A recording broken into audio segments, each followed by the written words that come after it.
away you? I mean, it does, but at the same time, I feel like it's flown by. Seems like yesterday I was playing with John, Eric, DeMarcus in here late nights working out, and national championship. And just, I mean, it flies by, but when you really think about it, that was 5 years ago. So, how much does it mean to you, the relationships you've had with guys like DeMarcus and John Wall, and each year, you know, you played with a whole bunch of guys? Yeah, it definitely means the world to me. Being able to call those guys up, just chit-chat, talk, whatever.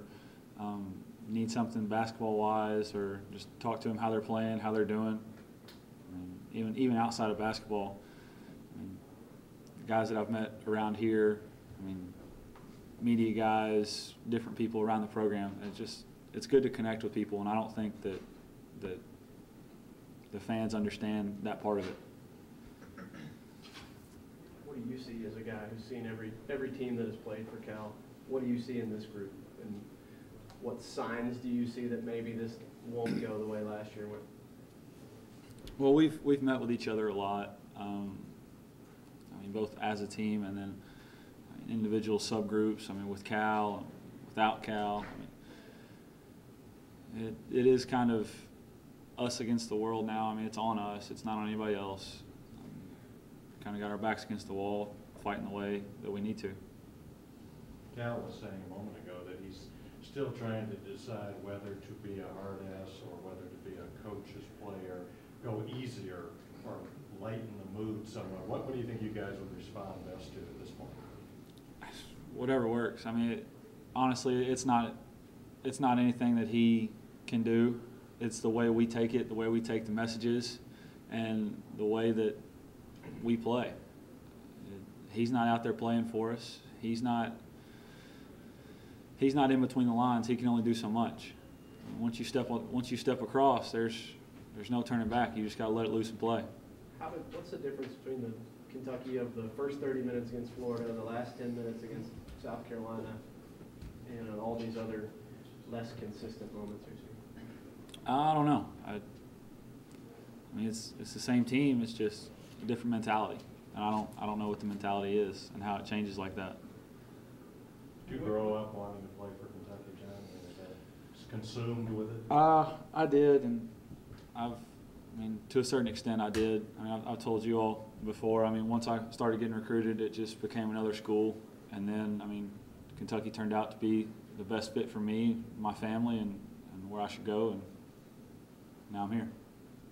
The knee injury that you suffered, when you look back on it, what sort of effect do you think it ended up having on your career? Made me stay a year longer. It made me look at things in a different way. Look at, I mean, the relationships I had with people. Helped me develop my sense for basketball, love for basketball, in a different way and a new light, and just made me respect the game a lot more. What's kind of been your best moment, your best memory, maybe as a team and personally as well? As a team, I'd say it had to be, of course, win the national title. As a player personally, I really enjoyed spending the last 4 years with this young man, Jared Polson over here. I mean, personally, it's not about on the court stuff. I enjoy late night workouts over here. I mean, I've done it with John, Eric, DeMarcus, Jared and I have come over, Kyle when he was here, different guys. That's what will mean the most to me after this, and just the relationships that I've had with people and the connections. What do you want to do next? I don't know. We'll see. I don't know. Nothing's set in stone yet, so we'll approach that when graduation comes. Will it be a basketball thing or something else? I don't know if I want to go get a job or if I'll want to go into coaching. I mean, I feel like I'd be a really good coach, but at the same time, I feel like I wouldn't be a really good coach. So, why do you think that, John? Why do I think I wouldn't be a really good coach? Either way, we both. Because I would nitpick people to death. I'm very much a perfectionist when it comes to basketball. I know how it's supposed to be played. I know what it's supposed to look like, and think that can go both ways. It's just at what level would that be? Is that a frustrating thing then? A guy that's a basketball perfectionist to play in a program where 5 to 7 guys come in every year that start out not knowing anything about how to play it the way it should be played? It's hard, and I think that's why Coach has told me or has called me a coach, because I'll get on different guys. I'll tell them, hey, you're supposed to do this, you're supposed to lift, you're supposed to cut back door when he turns his head. I mean, little stuff, and mostly it's just veteran stuff that Coach Cal sees. I mean, just veteran plays. Hey, if guy's got his arm in, go up into him. Stuff like that. If you do go into coaching, what will you take from Coach Cal, period? Well, I know the dribble drive offense in and out, so I mean, that's one thing. I know how to motivate players, how to make it a players program, and he's a good coach. He knows what he's doing. I would take everything from Cal. How much do you think Coach Robick's presence as the coach, he took over as coach the last 10 minutes, was a factor in how the last 10 minutes unfolded, or what do you attribute that to? I mean, Coach Robick's a good coach. He's coached before. He was a head coach. He knows what he's talking about. And I mean, it's not like we brought in some Joe Schmo from off the street to finish the game. I mean, he's an assistant coach, associate head coach for a reason. I mean, he knows what he's talking about.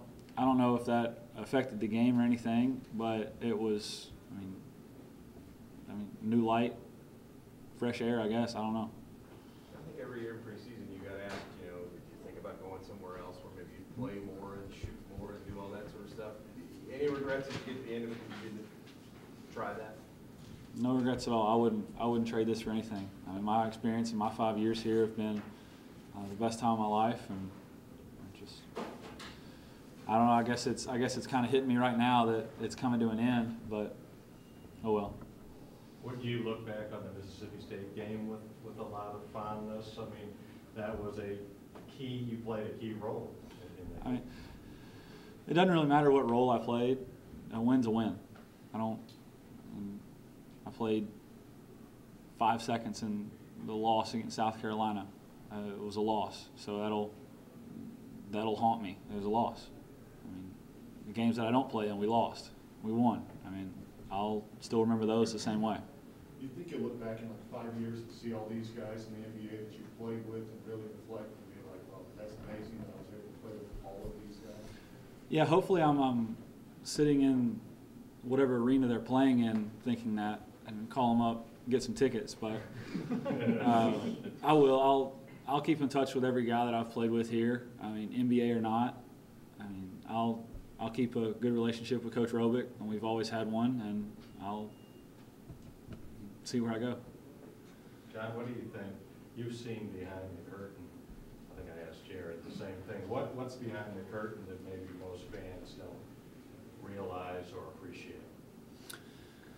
All the hard work. They don't see the hard work that we put in the summer.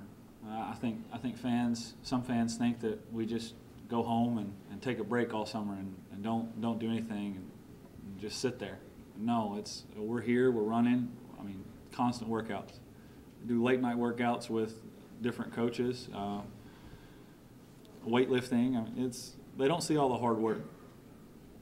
Do you get what Cal means when he says it's hard to have fun here as a player? No. I'm having a blast. I could see if you're not playing, if you have the wrong attitude, wrong approach to it, I could see that. I mean, I'm having fun. Jared's, from what I can tell, having fun. All the guys this year, I mean, basketball's fun. If it's not, you need to go somewhere else and do something else with your life. Would you agree that you and Jared are fan favorites? And why do you think that is? Probably just because we're Kentucky kids. That's probably the only reason.